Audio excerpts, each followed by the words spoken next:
Welcome to Comic Book Club. This week was Dark Horse Presents 51, and it was TM's pick. So, wrong one. TM, take her away, my friend. All right, can you share that? Yeah, we hear you. Yeah. Oh, share what? Oh, share something? Sure.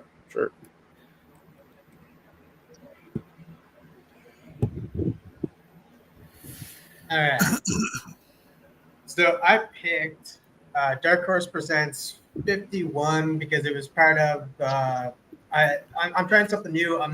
These books I have not read before, so I want to go through a list of books that I've not read, and I went through a list of Eisner nominated comics, and in 1992, Dark Horse Presents Sin City was nominated. Of course, it lost to Sandman 22 and that.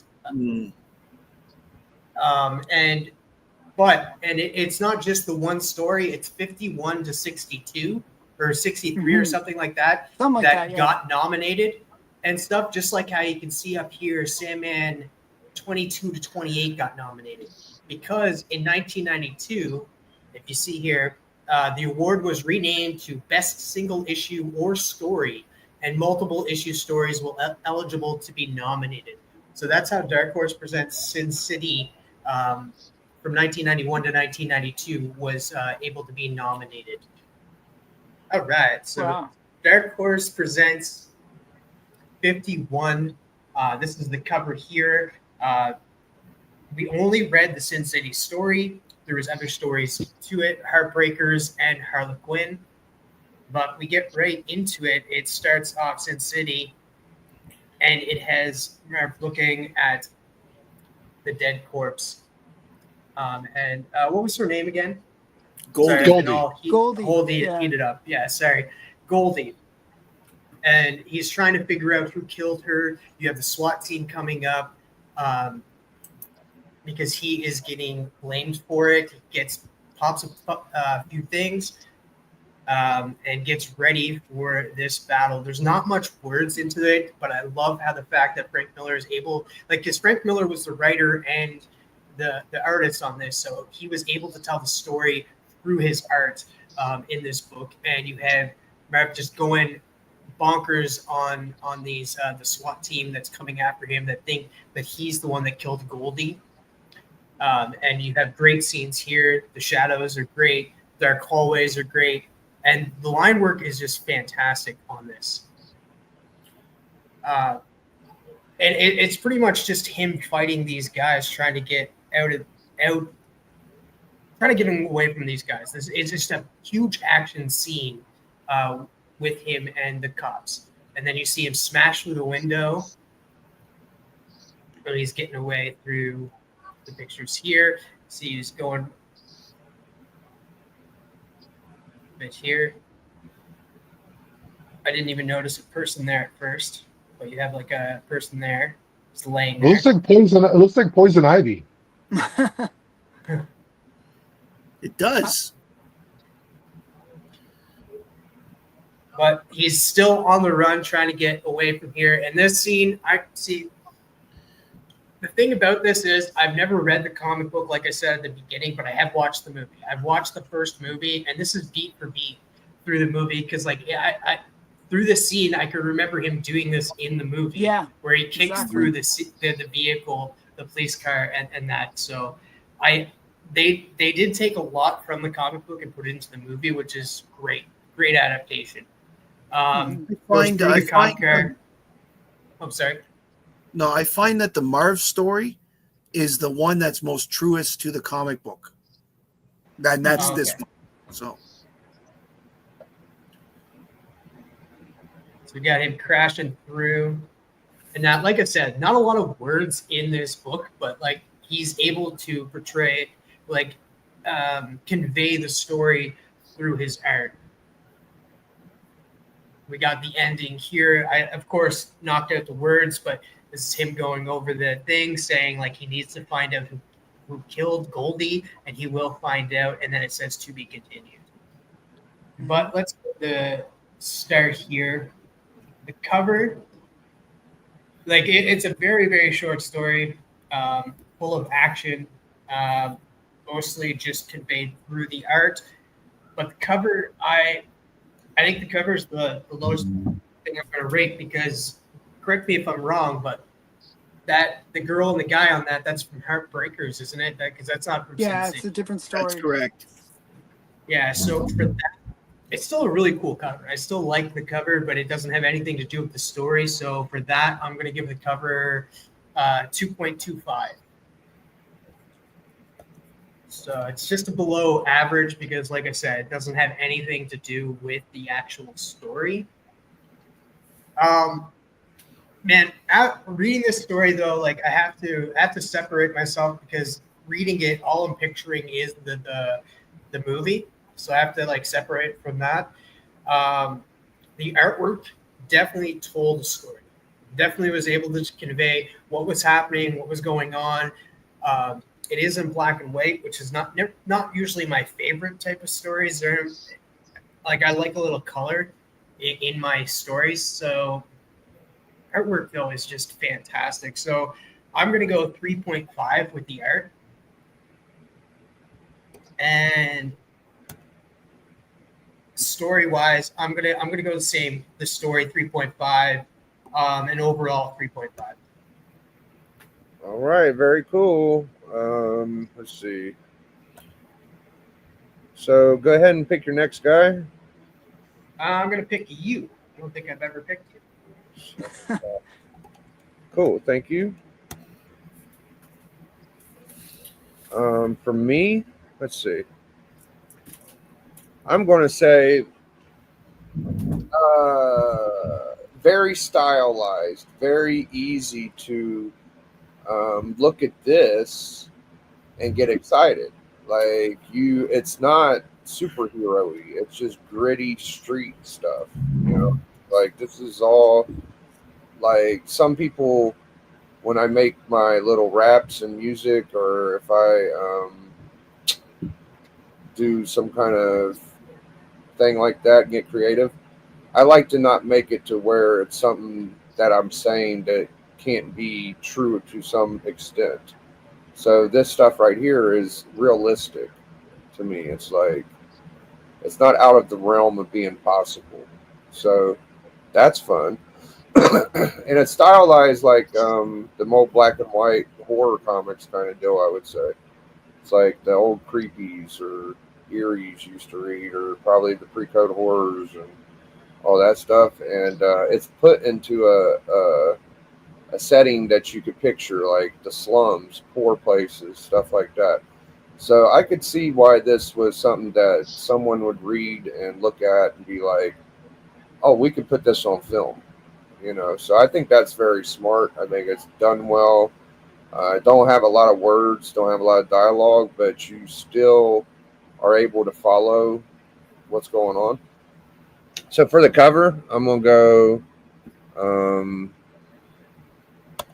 gonna give it a 3 because I like that kind of Dark Horse Presents. I like the head boxes. I like it's exciting to me when you see who's going to be in the comic.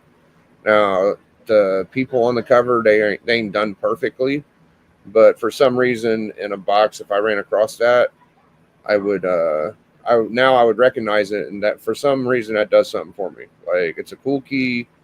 It's not the very first Sin City, but it's you know, kind of the first self story to kind of get it set up. And if you watch the movie, it's like you could see this all in the movie. Like everything that happened in this, it's right there. So yeah, what I say 3.5. I'm not mad at the cover. Insides, I'm gonna go 4. Inside art was beautiful. The story, I'm gonna give it a 3 because I'm not. I mean, I thought it was cool and all that shit, but wasn't much there. Like it felt like one of those comics where it has 8 different books or stories, and it was like a short one. It's just like even if you put 3 or 4 of these together, it would equal one comic. So And it probably made it more. even quicker without the words too. Like it being like multiple pages without words made it a lot quicker. Mhm. But I do give it credit for the style and the aesthetic and all that. Like it's done well, so it's above average. And average, I'm gonna go 3.25. A little bit less than some of the scores, but it's a good starting point. All right, I'm going to pick Alan. Oh, me. Okay. So I actually really enjoyed this one. It's a great pick. I was a big fan of the movie. I thought the movie, the way it was stylized, and the fact that they would use these two-tone things sometimes during the movie, just very simple colors, almost it's just I thought the movie was brilliant. And when I read this, I was reminded of the movie exactly. I mean, this play it was almost like shot for shot, kind of like I was like, this is pretty cool. Um, so because of that, I'm going to give it a really high score. Also, I did a little bit of research, and like when this was written, if you read actually Dark Horse Presents the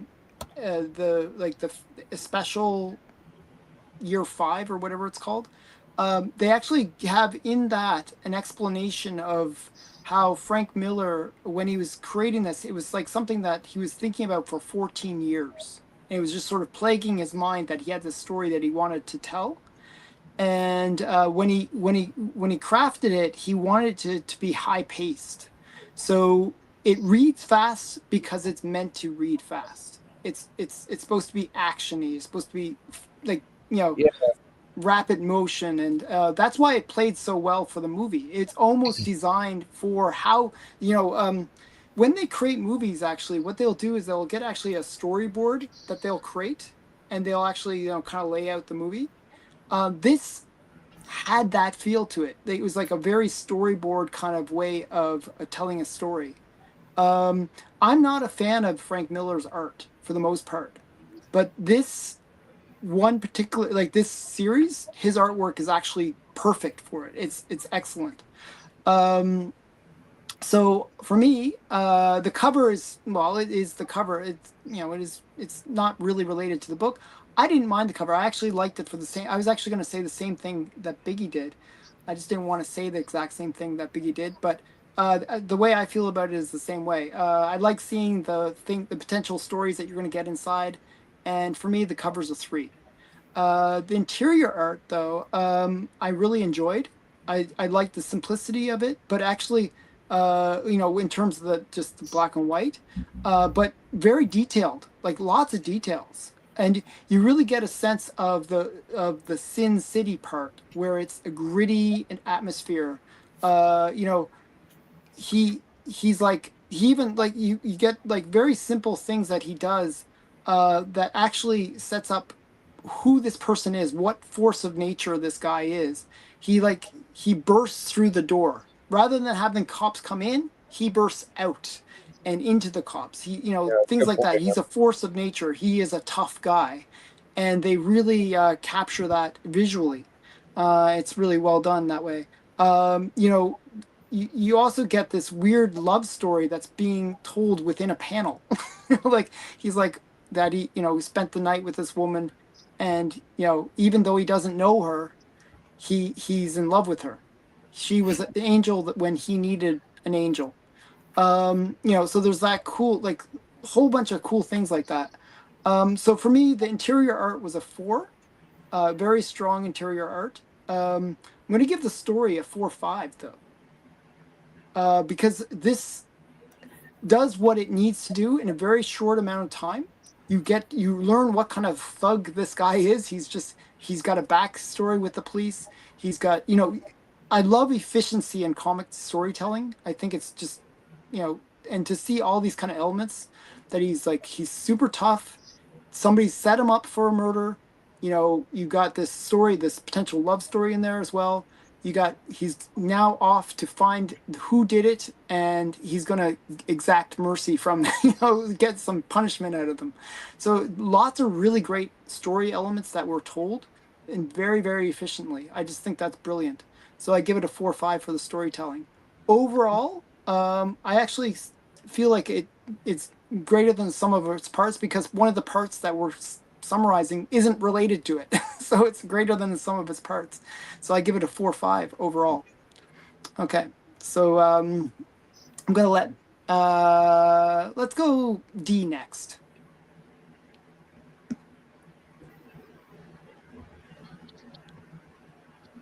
I own it. So I love this book for the same reasons that Alan liked it, that TM liked it. I enjoyed the hell out of the movie, and it was very cool to see the read the comic book finally. And every scene was it was spot on, and I'd be interested to read the rest of it. I know Matt said that the Marv story is The best. the Most movie adaptation. accurate. Yeah, Yeah. yeah. So but I'd be interested to see the rest now. But yeah, the the opening panel just brings you in. It to me it really gives off a vibe that he had spent the night with a lady of the night, and that was but it was the companion he needed at the time, and now that she's gone, he's not okay with that. And he seems like the kind of guy that when you provoke him, you might regret it. But yeah, overall, the cover, um, I think I dislike the cover more than anyone here. I give the cover a 2.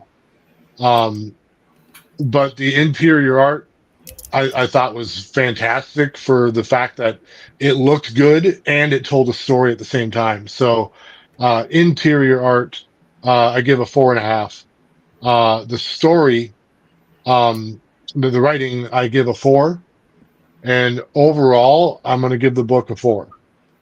Um, I hope TM follows down the Sin City train and we just keep reading it because that would be a fun thing to look forward to.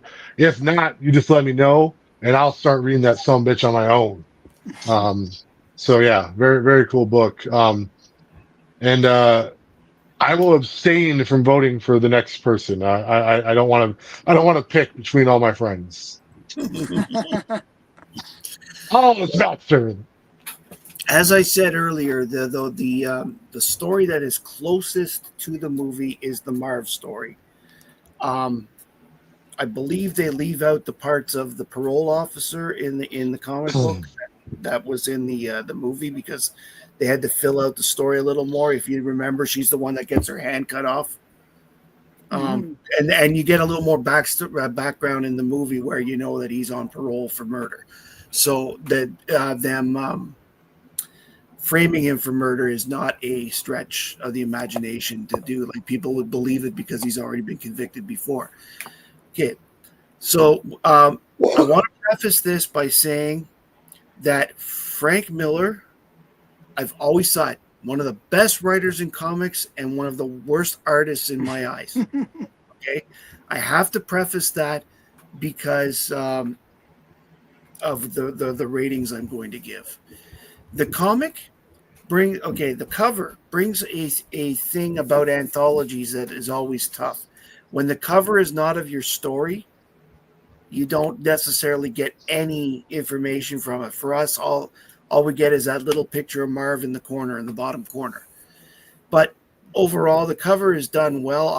I'm an idiot and I read the whole thing, so the whole book. And I have to say that the cover does reflect the story very well that it's in. Mm-hmm. So I'm actually going to give the cover a 3.5 because I read the story. All right, and it's a good cover. Now, starting with the art. Now, as I said, not a fan of Frank Miller art, but I will make an exception for Sin City because the blackness fits, the dark, heavy lines fit. In this particular story, he uses the art to tell the vast majority of the story. And in that, he succeeds. So I'm actually going to give the art a 4. Because, as I said, of the stories in Sin City, the Marv story is probably the one that gave me the willies the most. Mostly because of the Kevin character. And but was probably my favorite one in the movies. So at the same time. So I really liked the pick when TM said it's this one that's like a Dame to Kill for. All right, I'm good with That's that. a good story, yeah. Yeah. The Yellow Bastard is pretty good too, but not to the extent of this. So as I said, the art gets a 4. Now the story, again, Frank Miller is one of the best writers of that generation and probably in all of comics history. Mm-hmm. Because this story is one of my favorites. Sin City was one of my favorite movies. I will actually give the story a 4.5 because it's written well. But overall, because I have to take into effect the cover, and the cover is not have anything to do with the story, overall, the book gets a 3. Okay. It brings it down enough that. Plus, I didn't like the other story that the cover was for. It wasn't compared to the Sin City one. Mhm. Harlequin, Matt- by the way, was weird, but it was pretty good. Matt, you gave the cover a 3.5. Yes. Yeah, and then Because- you gave the and then- overall score lower than all the other parts. Well, that's what I'm saying. Okay, well, you know what? Let's rephrase. I'll give the overall score a 3.5 because the Okay. because the cover not being part of the story brings it down for me. That is the only downside to me of anthology books. Okay. I All love right. anthology books because I'm a golden age collector, right? So, Yes, well, I love anthology books. Period. I always like the idea of more heroes, lots of stuff. mhm. We got a But total because- 72.5. That's a decent score. It's very high score. And it would have been higher if it wasn't for the cover. Yeah, the Um, cover really was a The detraction. cover brought it down. If this was a collection of the whole story, I probably would have given a cover a 4 or 4.5, Is there- depending on. Is there a Sin City cover for any any? Yes, there's a subsequent- collection. No, I know, but I each- mean, no, in the other issues. I mean, I'm not saying like the trade paperback. I'm talking about. The Yellow Bastard. Okay, one of the Marv parts gets the cover, Mhm. and the Yellow Bastard got 2. well, Okay. TM gave it to lowest. I gave it to second lowest, and Alan gave it. Hold on. No, I gave it a high score. Alan gave it the highest. No, I think D actually gave it high. No, you or did. No, D D. because the cover he gave it low. Yeah, the Yeah, cover okay. fucked D. So D was right after me, and Matt was fourth. So Alan gave it the highest, and TM gave it the lowest. I got a question. Is because in the movie they show Goldie's hair is blonde in the movie. Yes. That's like the only thing that Yes. has color. Does the yellow man have color in it?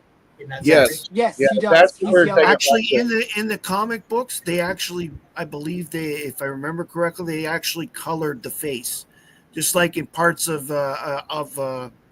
one of the other stories that there's actually red used in some scenes. Yeah, the as yellow. well. The Yellow Bastard gets a yellow face Yeah, because it makes him look even worse. What up, Jay Hood? I saw you in the chat. Good to see my friend Jay Hood. It was okay. Right. I don't know how many I books almost were want to up see the to. movie again. I haven't seen it since it I came out. watched it right I after. saw it like 6 weeks ago. Oh wow, Um, I haven't seen it since I was when it I came was out. with a friend, and we were, 30 years our ago. wives were talking upstairs. We're like, "Hey, let's watch Sin City." When So- did it come out? Like 20 some odd years 19 ago? Oh, a long time ago, in the 90s, I think. Eh? Yeah. Clive Owen still. No, I looks think it pretty was 2003, wasn't it? That sounds about right. good. Dark Horse Presents is the 19th book overall. It's well in the top half. Okay. So, I mean, top 20. So, I think if we do this for enough years, then we'll have like a really cool census thing going on. But well, it literally got a half point more than Frankenstein from last week. Wow. That fucking sucks. little bit fucked your fucking mind. Wow. Frankenstein's no. It's I like this better than Frankenstein in terms of story. But Yeah. no, Sin City came out 2005. Yeah. 2005, so 20 years ago. That's what I was saying. Yeah. Here's the Sin City cover. I got this really cool Turtles book today. Nice. Here's a little Frank Miller I Mhm. got about a week ago. And a Fox Comics Legend series, the Three Nice. Stooges. Yeah, very cool. Friday, we're going to be watching the awards to see if any of us got nominated. And TM and 22 are going to have a match. So hopefully they can hang out till the end of that and then have their match. But the match is not off. But oh, yeah, what is that? Azrael? Is that Yeah. it's Israel. Is that all right with you, TM, if we just watch it? I think he cut out. Hold on, I got all three of them. You have all the Nice. Azraels. Nice. Holy shit. I liked Azrael back in the day. He's my Dude, yeah. I spec'd And hard then- on Azrael actually. And then I realized these two were like released like over a year apart. They're literally just a different paint job, Oh wow. but the paint job is so different. I'm good with it. Hmm. I mean, does that character even exist anymore? I was wondering. Azrael, yes. He pops up once in a while. John Powell pops up once in a while in Batman titles. Okay. When there's a lot of, I got this one today. Ooh. I know, that's so awesome. That was a really good win, Matt. Yeah, this one is also the one from the movie. That's David Cornsweet on but the Yeah, D got that one, right, D? Yeah. And Yeah. you got the crypto one too, didn't you, D? Yep. I got the crypto one and the regular one. Nice. So I got crypto one right here, very cool. Yeah. and then the one that Matt just showed. He's got about I got 50. that. I got that is one. cool. And then I always love these guys, the superpowers one. Yeah. Oh, yeah, you had to take it. That's as very first. nostalgic to me. Those things. Well, Yeah. when I was in Two of Montreal, Comic Con, they actually brought Todd McFarlane up on the big screen. He joined us through Zoom, and he went through all these new figures he was doing. It was, and a lot of them were the superpowers. See, I like There's that superpowers one. I'd want two of those. I'd want to be able to play with one and fucking Yeah. It's have funny. one in a box. So Matt, how about you announce what the book is next week? Yes, I would like to do next week Batman 188. It is the Eraser story. I got that fucking book. Yeah, I picked it up too because I love that book. it's a great story, and I don't have the book, but I've read it because I have it in a collection. Plus, it was in my uncle's original collection as well. So, it's a great story. It's a lot of fun. And I think let's have a fun book. I got a beat up copy. The only reason I kept it is I got a 'cause beat up copy too, actually. Oh, dude, it's so fucked up, the one I got. All right. That sounds fun, man. We're going to have a great time this week. I think that's So- all we got. I don't remember if the issue has one or two stories in it, but if it has more than one, we're only concerned with the Eraser one. Hmm. Okay. I don't remember either. It seemed like a regular size floppy to me, so it shouldn't be Yeah. too- But some of the Batmans at the time, like both Poison Ivy stories in 181 and Were 183, anthologies. were only yeah. half. They were only half books.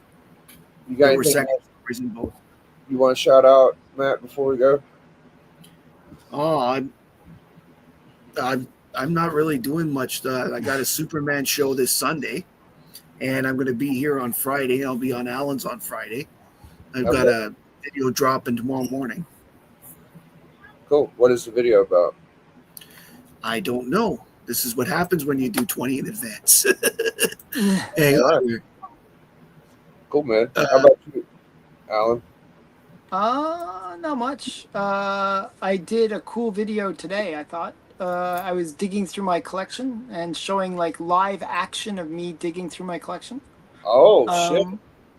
And I'm thinking of doing a series where I have like about 30 cubbies.